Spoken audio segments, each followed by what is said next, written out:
Հայ առաքելական եկեղեցու Ամերիկայի Միացյալ Նահանգների Արևելյան թեմի Հայ օգնության ֆոնդը մայիսի 21-ին Գիտությունների ազգային ակադեմիայում 16 դրամաշնորհ տրամադրեց հայաստանցի գիտնականներին։ Յուրաքանչյուր գիտական խումբ $7,500 ստացավ։ Գիտնականները հետազոտություններ կանցկացնեն ֆիզիկայի, կենսատեխնոլոգիայի, կենսաբանության, նանոտեխնոլոգիայի, նյութագիտության, կենդանաբանության, կենսաքիմիայի, հասարակական գիտությունների և պատմության ոլորտներում։ Ֆիզմատ գիտությունների թեկնածու Հայկ Զաքարյանի ներկայացրած նախագծով փորձելու են հաշվարկային մեթոդներով մոդելավորել նոր նյութեր։ Մի ոլորտը դա մարտկոցներն են։ Հիմա մարդկությունը որպես այդպեսին մինչև 2030 թվականում ունենալու է խնդիր, քանի որ ժամանակակից մարտկոցային տեխնոլոգիաները արդեն սահմանափակվում են, քանի որ այն նյութերը, որոնք օգտագործվում են մարտկոցներում, իրանք էլ են սահմանափակ, մասնավորապես լիթիումը, որպես հիմնական իոն, կամ մետաղները, կոբալտը, նիկելը, մանգանը, որոնք օգտագործվում են կաթոդներում, իրանք թանկարժեք են եւ սահմանափակ են։ Հիմա եւ այդ նույնիսկ այդ տեսանկյունից էլ եթե նայենք, լիթիումն էլ իր տեխնոլոգիան սահմանափակելու մարտկոցների ունակությունը, էներգիա տարող ունակությունը,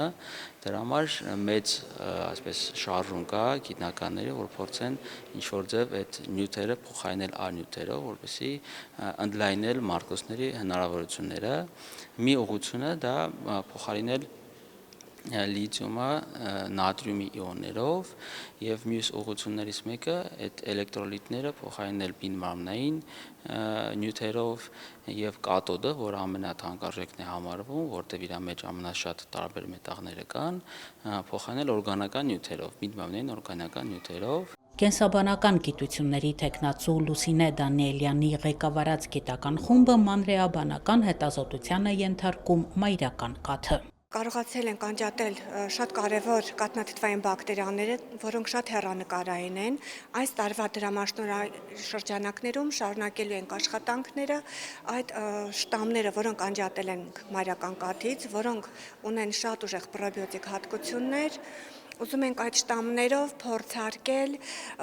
ոչ կենդանական, այլ բուսական կաթում նրանց մերման արագությունը եւ փորձել այլընտրանքային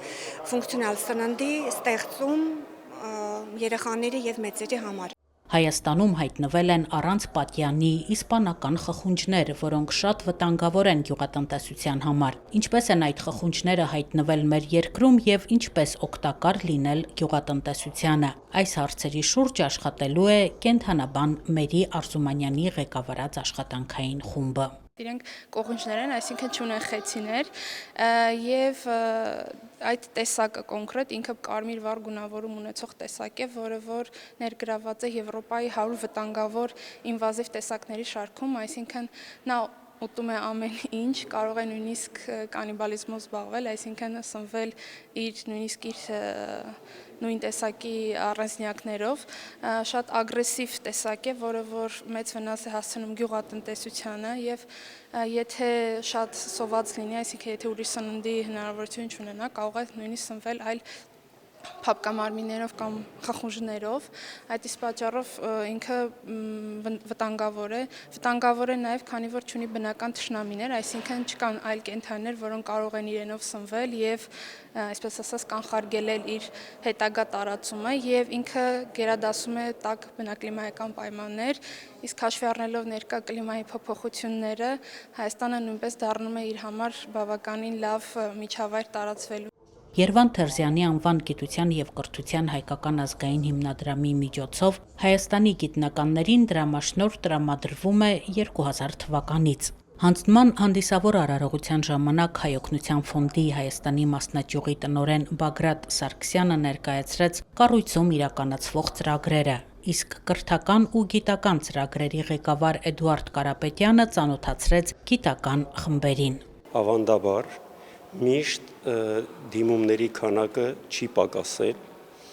այս տարի եւս 129 դիմում առաջարկ է եղել գիտական խմբերի կողմից եւ 16 հաղթողներ են ճանաչվել, լավագույն աշխատանքներ են ճանաչվել 16 գիտական աշխատանքներ, դրանցում ընդգրկված կլինեն 60 գիտնականներ։ Տարբերությունը նրանում է, որ անցյալ տարվանից սկսած յուրաքանչյուր գիտական դրամաշնոր 5000-ից դարձել է $7500։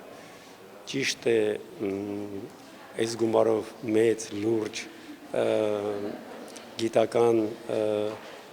առաջընթաց դժվար է գրանցել, բայց որ հետազոտական աշխատանքները, նոր մտքերը, նորարարությունը կարելի է առաջ տանել, դա անկասկած է։ Հաղթողներին ընտրում է Ամերիկայի Միացյալ Նահանգներում գործող փորձագիտական հանձնախումբը։ Գիտության և կրթության հայկական ազգային հիմնադրամի տրամադրած դրամաշնորհներից բացի այս տարի 3 գիտական խմբեր արժանացել են Երամյան ընտանիքի կողմից սահմանված պրոֆեսորներ Արամ Չոբանյանի և Ներսես Գրիգորյանի անվան մրցանակների, կենսատեխնոլոգիայի, նանոտեխնոլոգիայի, ֆիզիկայի և մեխանիկական ինժեներիայի ոլորտներում ուսումնասիրություն իրականացնելու համար։ Անցած 25 տարիների ընթացքում հիմնադրամի հետազոտական խորհրդին ներկայացվել է 3566 դիմում առաջարկ, դրամաշնորհներ են ստացել 622 գիտական խմբեր։ Աննա Թամրազյան, Հարություն Տոլանյան, Եկեղեցական կյանք։